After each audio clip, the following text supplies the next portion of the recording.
Hello Tamil மக்கா, வணக்கம். நான் உங்கள் அபிஷேக். எல்லோரும் நல்லா இருப்பீங்க நம்புகிறேன்.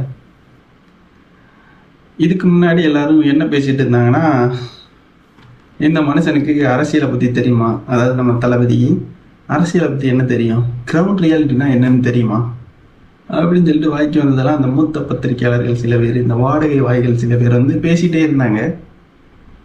அப்புறம் என்ன சொன்னாங்கன்னா, நிறைய கூட்டம் வந்துச்சு. நம்ம தளபதிக்கு எல்லாத்துக்குமே தெரியும். ஆப்வியஸ்லி கூட்டம் வந்து ஓட்டா மாறுமா, பெரிய பெரிய நடிகர்கள் முதற்கொண்டு எல்லாருமே கூட்டம் வந்து ஓட்டா மாறாது. எங்களுக்கும் கூட்டம் வந்துச்சு, இது வரைக்கும் ஓட்டா மாறினதில்லை அப்படின்னு சொல்லிட்டு ஒரு அடி அடித்தாங்க.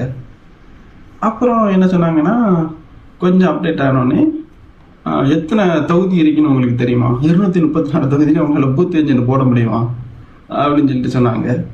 73,050 பூத் இருக்கு தமிழ்நாட்டில். அந்த 73,050 பூத்துலேயும் வச்சுக்கிறவங்க நம்மளுக்கு டிவிக்காரங்க பூத் ஏஜென்ட் போட்டாங்க. ஸோ இப்போ நம்ம அதை பற்றி தான் ஒரு விஷயம் பேச போகிறோம். என் ஃப்ரெண்ட் ஒருத்தர் சொன்னாங்க, கன்னியாகுமரி மாவட்டத்தில் ஒரு பூத்தில் வந்து 960 ஓட்டு இருக்குது அப்படின்னு சொல்லி சொன்னாங்க. இதுக்கு முன்னாடி வந்து நடந்த கடந்த தேர்தல்கள்லாம் சுமார் ஒரு 550 600 ஓட்டு வரைக்கும் தான் அந்த பூத்தில் வந்து பதிவாகும். இது யார் சொன்னாங்கன்னா, இதுக்கு முன்னாடி இருந்த அந்த அதாவது எதிர்கட்சியோட பூத் ஏஜென்ட் வந்து சொல்லியிருக்காங்க. ஏடிஎம்கே, காங்கிரஸ் இந்த மாதிரி கட்சிகள் மற்றும் சில பேர் வந்து சொல்லியிருக்காங்க, இவ்வளோ ஓட்டு தான் பதிவாகும், மீதியை வந்து நம்ம பார்த்துக்கலாம் அப்படின்னு சொல்லிட்டு அவங்களுக்குள்ளே பேசியிருக்காங்க. இவங்ககிட்டையும் அப்படி சொல்லியிருக்காங்க, சிக்னல் கொடுத்துருக்காங்க. இவங்க அதை பெருசாக கண்டுக்கல. சரி, ஓகே, நம்ம அப்புறம் ஆக்ஷன் எடுக்கலாம் அப்படின்னு சொல்லிட்டு அமைதியாக இருந்திருக்காங்க. ஆனால் கிரவுண்டில் ரியாலிட்டி என்னன்னா, 11 மணிக்கு உள்ளே அந்த 850 ஓட்டுக்கு மேலே பதிவாகி ஷாக் ஆகிட்டாங்களா. அவங்க வந்து இந்த பசங்கிட்ட வந்து பேசியிருக்காங்க, ஃப்ரெண்ட்லியாக பேசியிருக்காங்க, தம்பி நாங்கள் வந்து எங்கள் வாழ்நாள்லேயே இதை பார்த்ததே இல்லை,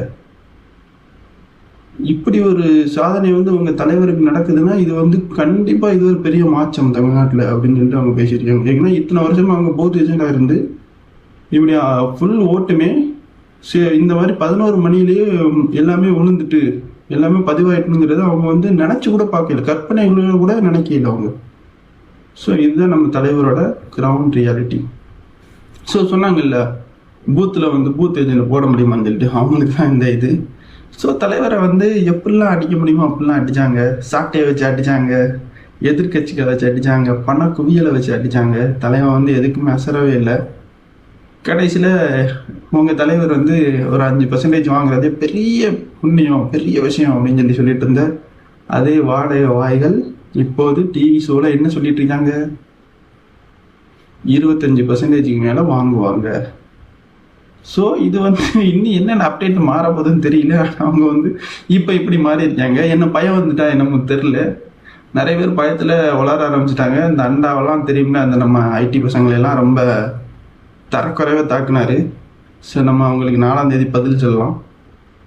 இப்போ இப்படி போயிட்டு இருக்கி 25% மேலே எடுப்பாரு, ஆனால் ஜெயிக்க மாட்டாங்க அப்படின்னு ஒரு கும்பல் சொல்லிட்டு இருக்கி. பார்ப்போம், உங்களுக்கே தெரியும் நம்ம தலைவரை பற்றி.